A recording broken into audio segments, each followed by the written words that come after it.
Assalamu alaikum ve rahmetullahi ve berekatuh.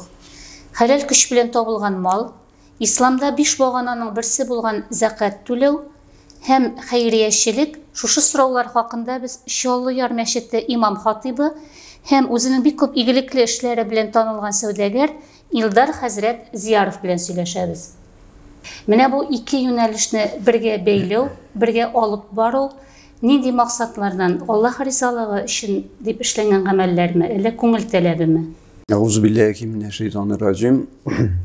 Bismillahirrahmanirrahim. Elhamdülillahi rabbil alamin. Endi Rabbimizning Allohdan shukr rahmati bilan bugun bizga uchrashishga nasib bo'ldi. Ham endi biz bu сөйләшүнең нәтиҗәсе булыр дип уйлыйбыз. Azgina joylab җибәрү dinde şarabıza dinimizin turmuşun. Ona indi яңа üsteme impulslar беру, indi яңалыклар кертү. Диндар сатылганнарны әлбәттә. Һәм әйтеп китәсе килә инде. Бүгенге көндә ул проблемаларның берсе. Чөнки без күп кенә вакытта карасак, бездә динебезгә күп вакытта акча җитми дип әйтергә, гади генә әйткәндә инде акча җитми. Чөнки күп кенә безнең якын тирәне карасак, күркәм генә зданиялар, күркәм йортлар, тора торган җирләр, күркәм умумий общественное здание дип әйтгәндә, җәмгыять биналары бар. Ләкин шулар белән чагыштырып караганда, күп вакытта безнең мәчетебез инде бәлки элекке заман таләпләренә туры киләдер, ләкин бүгенге заман таләпләренә караганда җитер ташандык дип ярап бетмәс, ләкин югары дәрәҗәдә дип әйтеп шулай әйтеп булмый бүгенге көндә. Һәм инде моның асылы без инде мисал итеп алабыз, кайчан булган әйбәт бу хәл. Һәм ул һәр вакытта да алай булмаган. Мисал итеп алабыз без исламның алтын вакыты дип аталган алтын гасыры, ул инде 19-нчы гасыр ахыры һәм 20-нчы гасыр башы. Ул вакытта мәчетләрдә күп төзелгән, чөнки без беләбез, Әби патша Екатерина II килгәнчә кадәр дин белән дингә безгә ирек бирелмәгән. Ул патшалык вакытында дингә ирек биргән һәм инде төзелә башлаганнар мәчетләр. Иң беренче булып инде без беләбез. Мәрҗани мәчете һәм инде Абанай мәчетләр төзелгән, таш мәчетләр, шәһәрнең уртасы укылмасы да шәһәрнең уртасына якын җирдә төзелгән, Тутар бистәсендә.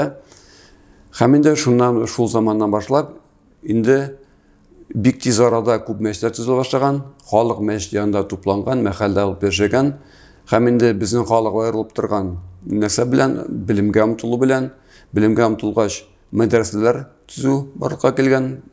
Мәдрәсәләр төзелгән, мәдрәсәдә кешеләр билемнәр алганнар, һәм билемнәр алганнар дини билемгә түгел, дөньяви билемдә алганнар, һәм килеп чыга инде сәүдәгәрләргә дә әз файда булмаган. Чөнки сәүдәгәргә нәрсә кирәк? Сәүдәгәргә кирәк кадрлар кирәк. Һәр кеше белә, кадрлар әгәр дә билемсез кешеләр икән, алар инде эшне яхшы рәвештә башкара алмыйлар. Шуңа күрә монда инде синергия дип әйтергә, симбиоз килеп чыга. Сәүдәгәрләргә дә файда. Дин эшлеклеләр кешеләр тарафыннан мәхәллә булып яшәүдә һәм мәхәлләгә дә файда. Шул мәхәлләгә ярдәм иткәннәр. Алар элекке заманда ярдәм итү дигән ул бәлки әле дөрес тә түгелдер. Алар шушы мәхәлләдә яшәгәннәр, һәм алар мәхәлләдә килеп китүче генә түгел, алар бу мәхәлләдә тип яшәүче байлар булганнар. Аларны чакырганнар, аларның бу мәхәлләдә мәчет булган икән, алар мәчетне тулысынча караганнар. Алар мәчетне үзләренең йортлары кебек караганнар. Чөнки ул анда йөргән кеше алдында бу минем мәчет дип әйтерлек, менә бу бай мәчетне кайстыр мәсәлән, кайстыр бай төзегән. Мисал өчен Галия мәдрәсәсен төзегәннәр 1 ел эчендә. Яз көне карар кабул иткәннәр төзергә, җыелганнар байлар. Һәм 2 этажлы здание төзеп куйганнар, шул уку йорт 2нче елны көзендә төзегәннәр һәм уку елында башлап җибәргәннәр. Ни тиз арада башкарган. Чөнки алар аңлаганнар, аларга кирәк балаларын тәрбияләргә кирәк, балаларны тәрбия бирергә, билем бирергә кирәк. Эшләүчеләргә тәрбия бирергә кирәк. Һәм икесе бергә килеп чыккан. Монда инде дин кешеләре сорап йөрмәгәннәр байлардан. Алар Зия Камали мисал өчен укып кайткан, билем алып кайткан. Әйткән, мин шушындый мәктәп ачарга мөмкин, мин шундый кешеләргә билем бирә алам. Дини билем һәм дөньяви билем бирә алам. Байлар күргәннәр, бу кеше бит яхшылыкны тели, балаларыбызда дин билем булачак, дини, һәм алар дөньяви билем булачак. Алар сәүдәгәр уйлый, минем эшем дәвам итә ала. Яисә ул мәдрәсәдә укыта ала, яисә инде сәүдәгәр була ала, билемле кеше булгач. Инде бүтәннәр уйлыйлар белем ала мәдрәсәдә һәм шушы байга эшкә бара урнаша, татар байына яисә инде мөселман байына. Ул вакытта байга әйтеп китәргә кирәк, инде негатив булмаган. Негатив байларга карата ул булган инде әлбәттә күпме, ләкин бай булу әйбәт байда булган, начар байда булган. Әйбәт ярлыда булган, начар да булган. Булмаган ярлы әйбәт, бай һәрвакыт начар. Мулла начар, гади кеше әйбәт. Андый бүле булмаган. Әйбәт мулла булган, начар мулла булган. Алар турында менә безнең Ризатдин Фәхретдиннең бар китапларында, аның генә бар китабы, үзе инде бу әдәбият дини түгел, инде әдәбият кеше укый торган китап дип әдәби китап бул, ике әсәре булган, әдәби әсәр шуларның берсендә ул инде мисал китерә мулланың да начар вариантында, әйбәт вариантында, һәм инде кешеләрнең дә әйбәт вариант, начар вариант, алар төрлечә булганнар. Ләкин алай бүле булмаган. Менә бу бүле кайчан килгән? Революция вакытында аны кешене котыртканнар байларга каршы. Революция кеше бит үзе генә чыкмый. Аны кемдер котырта, кемдер итә, менә байлар начар. Иң гади бит бер кешене гаепле итеп калдыру бөтен. Шуңа күрә ул менә бүгенге көндә безнең проблема калган.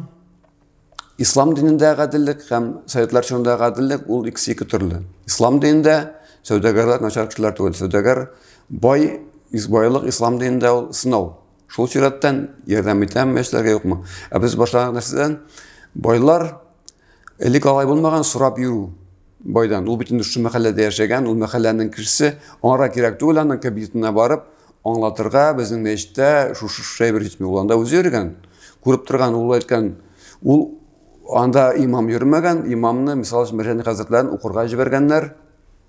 Бухарага белем алып кайтсын да, безнең мәхәлләдәге безнең балаларны әйбәт тәрбияләсен дип байлар аны укырга җибәргәннәр. Һәм күп җирдә шулай булган. Аларны укытып кайтарганнар. Ничек? Алар белемне кайта, әйбәт белем бирә, һәм менә бу мәхәллә алга таба бара. Шуңа күрә бу бергә яшәү булган. Инде дин кешеләре аерым түгел, һәм инде дөньяви кешеләр аерым түгел, арасында сорап йөрү түгел. Аларның инде теләкләре бер булган. Мәхәлләне алга үстерү, сәүдәгәрләрнең эшләре әйбәт бара икән, аларның мәчет төзергә акчалар барга килә.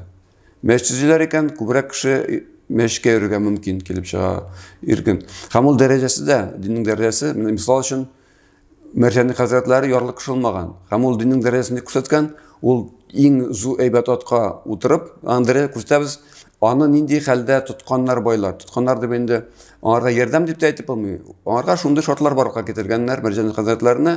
Ул бай кеше булган. Аны әйтмибез инде күп булган тунны. Ул нәрсә эшләгән? Ул иң әйбәт атка атланып, иң әйбәт таранта салып, иң әйбәт туннарына киеп, чалмасын киеп, чыга торган булган татар бистәсеннән Казанның бүтән үзәк районнарына чыга торган булган кешеләр күрсен өчен. Мөселманнар биткән ярлы халык түгел. Имамнар алар соран бирүче кеше түгел. Имам шундый дәрәҗәдә булырга мөмкин. Ул инде бай үзенең дәрәҗәсен белә торган кеше булган, соран бирә торган түгел. Чөнки аның белем булган, ул үзенең эшен башкарган югары дәрәҗәдә бай кешеләр аны күргәннәр. Һәм инде аны шундый шартлар тудырганнар. Менә шундый булырга тиеш бүгенге көндә дә. Сүзегезне бүлдереп хәзер өстисем килә. Бүген дә бит инде менә безнең татарда байлар юк түгел. Аллага шөкер, менә кемнәрдер теге мәчетләрдә салдыра, шәһәрдә булсын, авылда булсын. Ләкин ни кызганыч, менә еш кына бая сез әйткәнчә, мәчет салынганнан соң анда эшләүче кеше соранып йөрүче хәленә кала. Бүгенге көндә менә сәбәп нәрсәдә соң алайса? Ни өчен менә шул бай кеше дигәнебез мәчетне төзеп куя да шуның белән канәгать кала? Ни өчен менә сез әйткәнчә 20нче гасыр байлары кебек һаман үстерү юнәлешендә эшләми? Әллә мин ялгышаммы? Ул безнең инде болезнь роста дип атала, урыс телендә әйткәндә, безнең бит дин үз вакытында бетерелде дип әйтергә кирәк. Һәм советлар чоры вакытында дингә кешене тәрбияләр, бик диндә кешеләрне артта калган дип. Менә бүгенге көндә аның бер сәбәбе шундый диндә булган кеше, ул ничектер кара халык дип әйтик инде, искелек калдыгы, артта калган. Бар бүгенге кешеләре, алар белемле, алар тәрбияле, әгәр ул мәчеткә күпсе йөриләр, менә ишеткәнегез бар инде, ул билгеле бер кешенең әйткән сүзе, имам мин профессор, имам белемсез, ничек инде мин аның вагазын тыңларга йөрергә тиеш.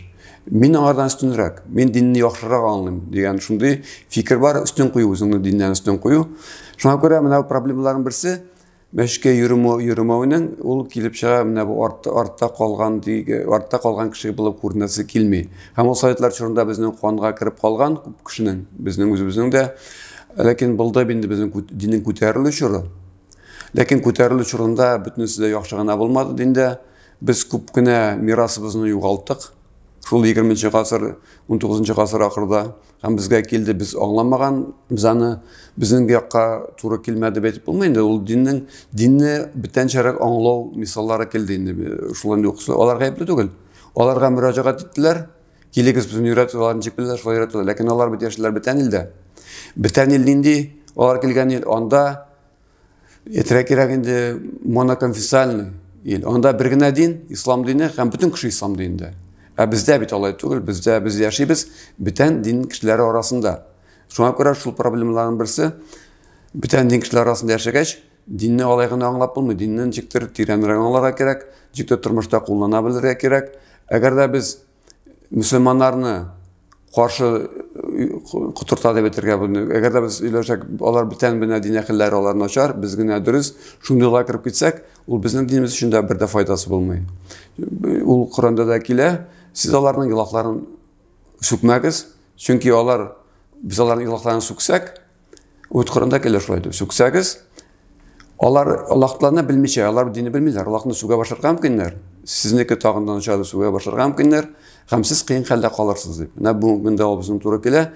Безгә бүтән дин әһелләр белән булышканча караганда, үзебезгә мәхәллә булып уешып, үзебезнең билимебезне арттырып, мәхәллә тормышын югары дәрәҗәдә оештырып, мәчетләрнең хәлләрен күтәрсәк, мәчетләр образцовы буена бүтән җәмгыять биналарында мәчет, андый мәчетләр бар бүген. Мәчетләр бар, андый юк түгел. Алар һәм көн артыннан көн алар. Һәм бу мәчетне бизәү түгел, бу мәчетне уңайлы кешеләр ясау өчен уңайлы рәвештә, һәм ул мәктәпкә караганда, театрга караганда, ниндидер шундый җәмгыять биналарына караганда начар булмаска тиеш. Чөнки бездә бар шундый мәчетне бизәргә кирәк түгел дигән фикерне әлбәттә бар, андый хәдис. Ләкин бу бит әйтелми, һәм безнең мәчет начар бина булырга тиеш. Әлбәттә ул булырга, без ялырга тиеш мәчетне шундый хәлдә булуына. Менә бу кайчан була? Безнең бүгенге көндә байлар бу дин кешеләреннән тора. Байлар килсен өчен дингә, аларга диннең чиктер җиңелрәк юл белән аңлатырга кирәк. Кайчагында безнең шундый аңлату бар. Әлбәттә, әгәр дә имам вагыз вакытында сөйли башласа, менә байлар алар шундый инде, байлар начар, әсез әйбәт кебек шундый гайдәләштереп әйткәндә инде. Ул алар начар кыяфәттә күрсәтсә, байлар әлбәттә ничек тартылса инде андый мәчеткә. Алар уйлар, һәм мин барам, бүтән кеше миңа кырын карый. Ул кыен хәлдә кала. Килеп чыга, ул ничектер изгой кебек килеп чыга, бүтән кеше алдында аңбы дәрәҗәсе төшә килеп чыга. Монда әгәр дә без аларны менә предпринимательләр, сәүдәгәр дип әйтик, миңа эшмәкәр һәм эшкуар дигән сүз күрәсезме, андый бездә шундый сүзләр дә кергән лексиконга. Ул бердә предприниматель урыс телендә нәрсә ди? Предприниматель ул яхшы благозвучный сүз, яхшы мәгънәсе дә, аның яңгырауышы да икенче төрле. Эшкуар ул чигендә ул бит килеп чыга, менә бу безнең мөнәсәбәт. Эшкуарга мөрәҗәгать, үзең куып кара, бик оста алай куып кына эш бара торган булса, эшне алып барыр өчен кирәк предприниматель төрле яктан тырышып карый, үзенә акча эшли, бүтән кешеләргә эш урыннары барырга китерә, тагын әле налогларында түли, шуннан соң күпмәр акчасында калырга тиеш, мәчетләргә ярдәм итер өчен. Шуңа күрә андый сәүдәгәр менә сүз ул килешерлек сүз миңа караганда. Эшмәкәр дигән сүз сезгә бик ошап бетми, әйме? Үзегез дә эшмәкәр, мин үзем эшләгән эшмәкәр дип әйтергә, миңа эшмәкәр яисә иганәче сүзе, кешене бит инде белергә, әгәр дә кешедән нәрсә сорарга җыенасың икән, кешегә бит яхшырак мөнәсәбәттә кирәк сөйләшергә мөмкинлек бар. Шуңа күрә шуннан башына ул һәмдә дуа гайберләр юк. Кешегә ничек мөнәсәбәт, ничек аны без күрсәтәбез кеше алдында. Элек ничек булган, ул элек менә анда күп нәрсәгә өйрәнергә була, указы мулла дигән әйбер булган. Дәүләт, аны дөрес аңларга кирәк. Указы мулла, дәүләт нәрсә? Дәүләтнең политикасы әйтергә кирәк, нинди булган инде сәясәте, политика дигән шулай урыс түгел, ул бит алынмас, бүтән кеше аңлый торган. Нинди булган? Мулла сөйли, дин турында нәрсә теле шуны сөйли, тәрбият турында сөйли. Аның аңарга дәүләтне указны кем имзалаган инде әйтергә кирәк. Россия империясының эчке эшләр министры кул куя торган һәр указы. Аларның бер генә таләпләре булган. Нәрсә эшләсәгез эшләгез, ләкин мәчеттә кутыртмагыз. Дәүләткә каршы. Күп вакытта кеше аны аңламый. Ул менә компромисс, мәхәллә булып яшиләр, һәм ул булганда мәхәллә яшәгәннәр, укытканнар, эшләгәннәр, акча эшләгәннәр, мәдрәсәләр, мәчетләр төзегәннәр. Ләкин төп шарт булып торган каршылыма. Монда да безнең, әгәр дә бүгенге көндә без сәүдәгәрләрне җәлеп итәсе килә икән, үзебезгә куярга кирәк шундый шарт, аларга каршы сөйләмәскә инде, аларга җиңелрәк юллар. У бит инде аларның кирәк түгел репутацияларын, ничектер шундый безнең бар кеше килә дә сәүдәгәргә, әйтә, менә шуны бирергә кирәк, шуны бирергә кирәк, шуны бирергә кирәк, уларны уялта килеп чыга. Һәм әйтә шундый бар инде, мине Аллаһ Тәгалә сиңа сынау итеп җибәрде. Сынау итеп җибәрде. Син бирсәң микән хәзер? Әйбәт, бу инде артык прямолинейный, артык турыга җибәрү килеп чыга. Бер кешегә ошамый, аның калмый, уларны без аны пишмакка кысыр килеп чыга, әгәр дә ул инде безгә бирми икән. Әлбәттә ул бирә, ләкин аның күңелендә нинди хис кала инде? Икенче тапкырда килсә, ничектер качырган бу кешедән. Чөнки бер кешенең начар буласы килми. Безгә кирәк аны әйбәт күңелендә әйбәт хисләр калсын. Менә мин яхшы эшләдем, Аллаһ Тәгалә ризалыгы өчен. Бу катлылырак килеп кешегә акча бирде бит караганда. Безгә кирәк аларны җәлеп итәргә, менә бу элекке алтын гасырда кебек, алар булырга тиеш мәхәлләнең бер өлеше. Аларга без кыскача гына әйтеп торабыз, өстәл кирәк, бой бер кирәк. Алар гомуми безнең мәхәлләнең тормыш белән яшәргә тиеш. Бер әгъзасы булып, бергә яшәргә тиеш. Һәм аларга ниндидер файда булырга тиеш. Безнең мисал өчен дин кешесен күрүгә ничек качарга кешеләргә тиеш түгел инде. Икенче ягына юлдан чыгарга, яисә тизрәк шушы имам килә дигәндә берәр штаб чыгып чапырга мөмкин кеше. Юк, кеше юк икән, арасында юк бит инде. Кирсенчә көтеп алырга тиеш. Biz din ягыннан сәүдәгәрләргә күп кенә файда китерергә мөмкин. Күп файда да килергә мөмкин din ягыннан. Чөнки без din кешесе нинди ярдәм бирергә мөмкин. Ничек сәүдәне хәләл юл белән алып барырга күп кеше омтыла. Кешенең бит йөрәгендә кеше фитри иман белән бу дөньяга барырга килә. Ул мисал өчен бизнес белән шөгыльләнә. Ниндидер аның сәүдәсе бар. Тора бара аңлый, аның сәүдәсе хәләл түгел. Мисал өчен аны, ярамай торган әйберләр сата бәлки. Яки ул бит аны бер мизгелдә яба алмый. Хәзер син харам, алай эшләргә ярамый. Нәрсә эшләргә тиеш? Аның эшчеләре бар, меңәрләп эшчесе булырга мөмкин кеше. Аларны куып чыгарган урамга ул бит инде яхшы түгел. Аның алган кредитлары бар. Ул бүтән кеше бурычлы. Без аңарга күрсәтергә тиеш ничек чыгу юлын. Әйтеп түгел, ярамый син битең урының утта. Кеше нәрсә ул бит инде аның кешеләр алдында бурычы бар, зарплата, эш хакы түләргә тиеш, кредитлар алган, бурычка ясый алган кешенең акча аны кайтарырга кирәк. Без аңарга әйтәбез, юк, килеп чыга ул җәмгыять өчен бер дә файдалы түгел. Без аңарга күрсәтергә тиеш, шулык эшне, шулык капиталын ул нинди юлда кулланырга мөмкин. Сату икән, сатуның хәләл юлларын инде бер җитештерә икән, икенче җитештерү юлларын. Менә бу хәләл юлга күчү юлларын күрсәтсәк, biz аңарга файда китерәбез килеп чыга. Бу инде бизнес то бизнес килеп чыга дигән килеп чыга. Бу ул вакытта безгә тартылачаклар. Чөнки без аларга ярдәм итәбез. Бүлдерергә җөрьәт итә. Менә бу очракта, менә сез әйткәнсез күздә тоткан сәүдәгәрләрнең дигәндә, иң беренче чиратта Аллаһ Тәгаләнең бирлеген, барлыгын тануы да кирәк. Түгелме соң, иң беренче. Әле ул теге хәләлнең, хәрәмнең нәрсә икәнен белер өчен. Менә шушы иманны ничек ныгытырга ул чагында? Ничек танырга тиеш? Монда әйбәт сорау, мен аны икенче төрлерәк аңлатырмын. Бездә менә проблема нәрсә? Иманны бездә рычаг итеп кулланырга бар. Иман башта иманга килде, һәм менә син бит иманны син тиеш. Шул ул килеп чыга манипуляция өчен кулланырга. Ул дөрес юл түгел. Иман Аллаһ Тәгалә ризалыгы өчен без кешене аңлатабыз иманның дәрәҗәсен. Әлбәттә иманның үтүсендә эшлибез. Ләкин ул безгә акча бирсен өчен түгел. Менә ул шул башта иманга килде, мәшкә өйрәтә башладык без аны һәм булды. Бу безгә эләкте, без аны син иманлы кеше, син тиеш. Син иманлы кеше. Алар икесе аерым. Иманлы әлбәттә без аны сәүдәгәр булсын, сәүдәгәр булмасын, без сәүдәгәр артыннан йөгергә тиеш түгел аерым чиктер. Мәшкә кеше йөри, Аллаһтан ризалык өчен. Ризалык өчен генә фәкать йөри. Имамга ашар өчен түгел, кемгәдер ашар өчен түгел. Шуңа күрә иманга чакырабыз бөтен кешене, сәүдәгәрне дә, байны да, ярлыны да, бу имамның төп эше. Әлбәттә без сүз алып барабыз иманлы бар кешеләр турында. Иман булмаса, инде анда аңарга берсе кирәк түгел, кирәк. Чөнки иманы булмаган кешегә безә менә әйткән сораның бер кызык ягы бар. Кайсы кеше әйтә: "Мин булай да яхшы кеше. Мин больницаларга ярдәм итәм, мин монда ярдәм итәм." Әйтәсе килә, миңа мәшкә кирәк түгел, мин Аллаһтла мине булай да. Ләкин бу турыда без һәр кеше әйткергә тиеш. Бу Коръәндә килә, иманлы булмаган кешенең, Аллаһтан үмсәткән булып танымаган кешенең барлыгын, бирлеген һәм менә бүтән нигъмәтләр Аллаһтан икәнен аңламаган кешенең изге гамәлләре күл кебек. Бер җилисте юкка чыга. Алар искә алынмый, кыямәт көнендә имансыз хәлдә кешенең нинди генә балалар өтенә ярдәм итәргә мөмкин, ул больницаларга ярдәм итәргә, бүтән аякларын кешеләрне юрга мөмкин. Ләкин имансыз хәлдә яшәнсә, Аллаһтан ризалык түгел, бәлки кешеләр аны мактасын өчен, бәлки ул үзенең нәфсесе аны үзе мактай, мин нинди булган.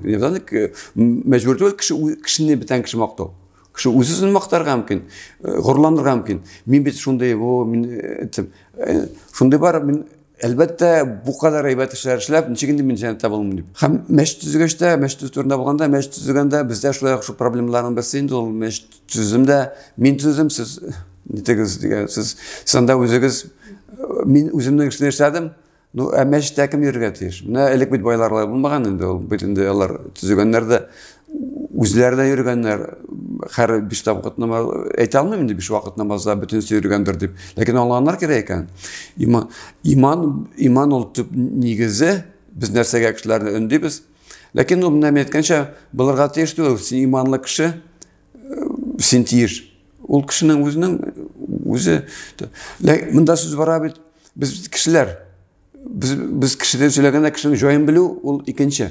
Kişinin joyun bilu, keyfin көтәрү. Аңара кыйын хәлдәне калдырмаска, кыйын хәлдә аның чиктер яхшы ягын үстерергә кешенең. Кешенең бит минем мисал өчен бар җитешмәгән яклары. Һәр кеше миңа искә төшереп турса, минем теге вакытта булай әйткән, син бит мондай, син мондай. Мин аларны беләм, үземнең җитешмәгән якларны беләм. Әйтергә була, син иман булып бирсең, син бит мондай кеше. Мин беләм, ләкин синдә шулай бул. Анда кайсы кеше шулай эле, улай әйтергә була. Кешенең ул кырын, ул диндә безнең әгәр дә кешенең бер мусульман икенче мусульманның гынахын намусын саклый икән, ул андый түгел, ул әйбәт кеше дип саклый икән, кеше аң турыдан сөйләгәндә. Бер кеше турында сөйләр, берәм сөзгә турында. Ул элек бәлки шулай булгандыр, мин хәзер беләм, ул андый түгел. Намусын саклады. Һәм менә бу намусын саклаган өчен Аллаһ Тәгалә кыямәт көнендә аны үзе саклый. Менә бу бүгенге көндә бик җитеп бетми. Безгә кирәк репутация. Предприниматель өчен нәрсә кирәк? Иң беренче аңа репутация кирәк. Бер предприниматель икенче предприниматель белән килеш төзегәндә нәрсә кирәк инде? Хөрмәт, ул репутация дип атала. Шуңа күрә әгәр дә без аны репутацияны төшерәбез икән, без аңа ярдәм итмибез, без аны зарар китерәбез. Шуңа күрә әйбәт якларын без аны күпертебрәк дип әйтергә кирәк инде. Аның син бит шундый күреп, син бит белемгә, син бит белемле, син бит югары белемең бар. Әйдә мәчеттә укырга чакырабыз сине. Син андый кешеләр аз түгел. Алар дини белемнәр дә бар. Минем мәдрәсәдә укыганда Мөхәммәдиядә берсең дә монда Украинада язылмаган иде, кем икәне. Алар бөтенсе шәкерт. Ләкин укып бетергәндә без күбесенең белдек, кайсы директор предприятие җитәкчеләрдә аз түгелендә, югары белемле кешеләрдә аз булмаганда безнең һәм фәнни нәрсә дип аталганда аның исеме дип әйтә кандидат, фәннәр кандидаты андыйлар да бар. Ләкин алар бөтенсе безнең Аллаһ Тәгаләнең куллары, Аллаһ Тәгаләнең белемен алучылар. Менә алар кайчан килгәннәр? Аларны кемдер әйткән, син белемле кеше. Дин белем алсаң, сиңа җиңел, бүтән кешегә караганда сиңа җиңелрәк дип белем алу. Шуңа күрә без кешенең яхшы сәүдәгәрләрен дә ул бит инде гел начар кеше булмый. Аның бары яхшы сыйфаты бар инде. Менә шул яхшы сыйфаты аркылы Biz аны дингә чакырырга тиеш, шул ягына моның мөрәҗәгать итеп.